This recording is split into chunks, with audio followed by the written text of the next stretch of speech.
Hello students, मैं नंदन सिंह आज आप लोगों को क्लास 4 का मैथ्स पढ़ाने जा रहा हूँ, चैप्टर 8, जिसका नाम है पैटर्न्स एंड सिमेट्री। पैटर्न बच्चों, मैं आप लोगों को सबसे पहले बता दूं कि क्या होता है। पैटर्न जो है, जब कोई भी काम हम लोग लगातार है ना उसी मतलब रूप से उसी ढंग से करते जाते हैं, है ना, उसको हम लोग पैटर्न कर सकते हैं। जैसे कोई भी वस्तु जो इंक्रीजिंग या डिक्रीजिंग ऑर्डर से रखा हुआ है या वह वस्तु जो है बार बार रिपीट हो रहा है, उसको हम लोग पैटर्न कह सकते हैं और कहते हैं। जैसे पैटर्न, ए पैटर्न में बी द इंक्रीजिंग, डिक्रीजिंग और रिपीटिंग ऑर्डर। ठीक है, कोई भी वस्तु जो है, कोई भी वस्तु का आकार जो है वह जो है बढ़ते घटते या लगातार क्रम में रखा हुआ रहता है, लगा हुआ रहता है, उसे हम लोग पैटर्न कह सकते हैं। जैसे आपके क्लास में बेंच, आपके स्कूल का जो सीढ़ियाँ है, वह सभी जो है इंक्रीजिंग या डिक्रीजिंग ऑर्डर में और रिपीटिंग ऑर्डर में लगा हुआ रहता है, उसको भी हम लोग पैटर्न कह सकते हैं।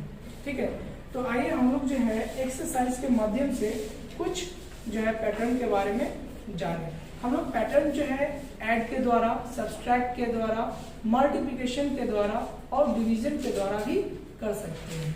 ठीक है, तो हम लोग एक्सरसाइज 8 का ए में चलते हैं और इसमें जो है पहला क्वेश्चन दिया हुआ है, complete the addition towers where the sum of two numbers next to each other gives the number above. यानी आपको नीचे से, है ना, एक टावर जैसा बना हुआ है। ठीक है, आप लोग ध्यान से देखेंगे।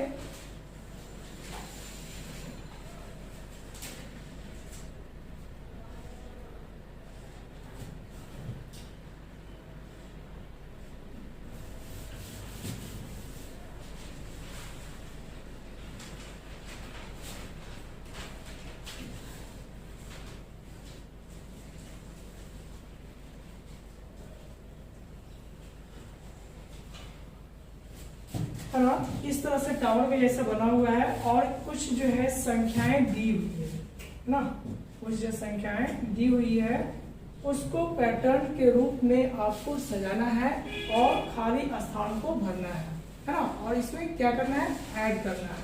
आपको ऐसे संख्या सिलेक्ट करने होंगे, चुनना होगा, जिसको ऐड करने के बाद अगला संख्या जो है आपका आ जाना चाहिए।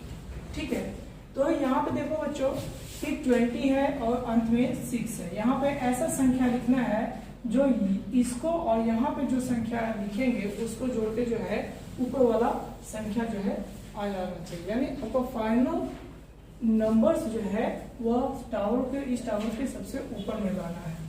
तो ऐसा संख्या लिखना है जिसको में इस संख्या को, जो संख्या हम लिखेंगे उस संख्या को और इस संख्या को ऐड करके यह संख्या आ जाना चाहिए, इस संख्या को और इस संख्या को ऐड करके यह संख्या आना चाहिए। तो सिंपल सी बात है कि इस संख्या को लाने के लिए और इस संख्या में क्या क्या जोड़ेंगे जो यह संख्या जो है आ जाएगा। तो यहाँ पे सिंपल हम देख रहे हैं कि 5 है ना, तो 20 + 5 = 25 आ गया। अब क्या है, 5 + 6 ऐड करेंगे तो कितना आएगा, 11। ठीक है, 11 आ गया। अब इन दोनों संख्याओं को जो है ऐड करके यह फाइनल जो है टावर में भरना है। तो 25 + 11 = 36। इस तरह से जो है आपको एक्सरसाइज 8A का 1 नंबर क्वेश्चन जो है सॉल्व करना है। ठीक है, बाकी 3 क्वेश्चन जो बचे हुए आपको खुद से सॉल्व करने हैं। नेक्स्ट क्वेश्चन है क्वेश्चन नंबर 2, है ना, 2, जिसमें दिया हुआ है observe the addition pattern and the complete. यानी पहला जो एडिशन पैटर्न जो दिया हुआ है उसको देखते हुए अगला पैटर्न को जो है आपको कंप्लीट करना है। तो पहला पैटर्न में देख रहे हैं 1 + 2 3 = 3, 3 + 3 = 6, 6 + 4 = 10. We finally get the answer 10. Same things, 2 + 3 + 4 + 5 = कितना होगा, तो 2 + 3 = 5, 5 + 4 = 9, 9 + 5 equal to 40, we get answer 40। तो इस तरह से जो है आपको ऐड करते हुए इस पैटर्न को कंप्लीट करना है क्वेश्चन नंबर 2 में। Now we come to question number 3, that is the subtraction, multiplication and division pattern.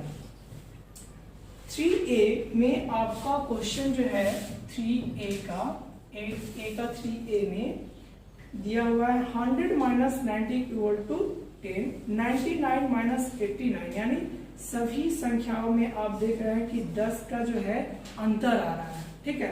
तो उसी तरह से जो है हम लोग सबको सब्सट्रैक्ट करते हुए उसका आंसर लिखेंगे।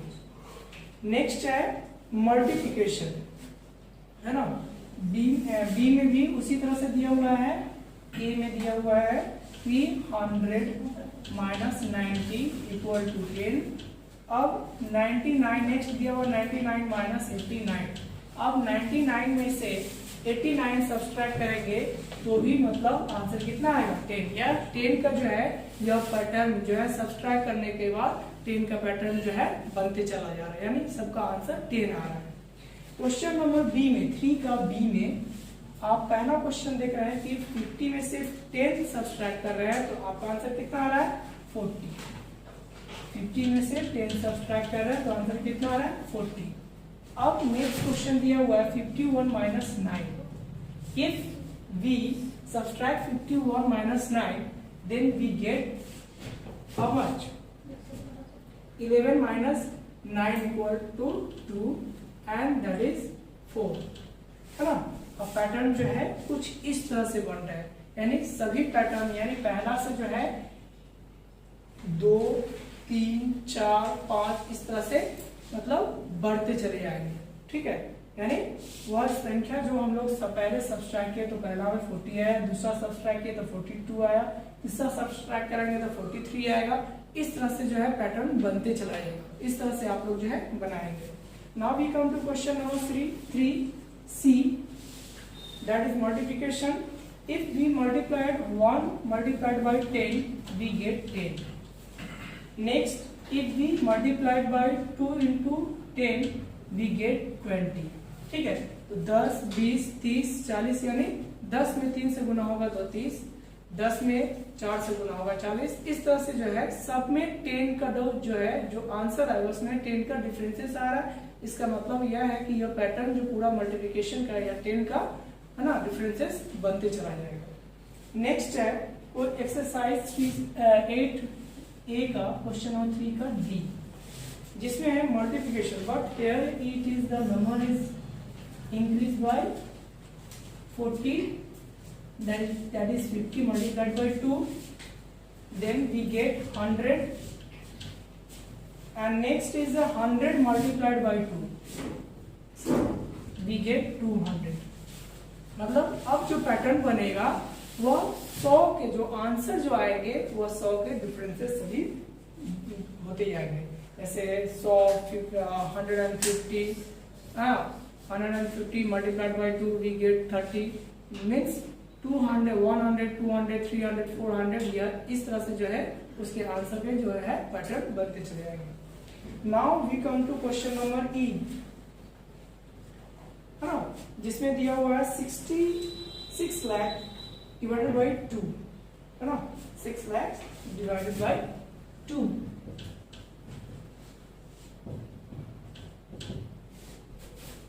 If we divide 6 lakh by 2, then we get 3 lakh, then we get 3 lakh, है ना। यदि 6 लाख में 2 लाख 2 से भाग देंगे तो आंसर क्या आएगा 3 लाख। तो इस तरह से जो है यदि नंबर्स जो है डिक्रीज होगा तो आंसर भी क्या होगा डिक्रीज होते चला जाएगा, ठीक है। यदि 6 लाख में से एक जीरो सब्सट्रैक्ट कर दे, हटा दे, है ना, हटा दे इसमें से, तो ये हो जाएगा 60,000। तो 60,000 से यदि 2 में डिवाइड करेंगे तो इसका आएगा 30,000, है ना। इस तरह से जो है पैटर्न बनते चला जाएगा और इसी तरह से जो है आपको बनाने हैं। अगला है चैप्टर हम लोग का मोर अबाउट पैटर्न। आप लोग घर जब बनता है तो आप लोग देखे होंगे कि एक दीवार को खड़ा करने के लिए ईंट जो है जोड़े जाते हैं, तो ईंट का जो पैटर्न होता है, ईंट भी जो है एक पैटर्न के रूप से ही जुड़ते हैं, ठीक है। तो उनमें देखेंगे कि जो पैटर्न जो बनता है ईंट का, वह एक ही आकार का जो है ईंट बार बार जो है जुड़ते चले जाते हैं और एक दीवार का रूप धारण कर लेते हैं, है ना, और एक दीवार जो है खड़ा हो जाता है। आप लोग अपने कपड़ों में जो है कढ़ाई बुनाई जो होते हैं वो भी एक पैटर्न का रूप में ही मतलब वह बनते हैं। साड़ी में, हाँ, क्या मतलब साड़ी में आपके कपड़ों में जो कलर्स होते हैं वो भी एक पैटर्न के रूप में ही बने होते हैं, ठीक है। तो इसी को हम लोग टिसलेशन कहते हैं, है ना। टिसलेशन का मतलब होता है छोटे चौखानों वाला, है ना, छोटे चौखानों वाले छोटे छोटे जो है डिजाइन बने होते हैं, है ना, पैटर्न के रूप में, एक ऊपर एक नीचे एक दाएं बाएं कुछ इस तरह से, हाँ, ताकि वह जो है डिफरेंट ना लगे, है ना।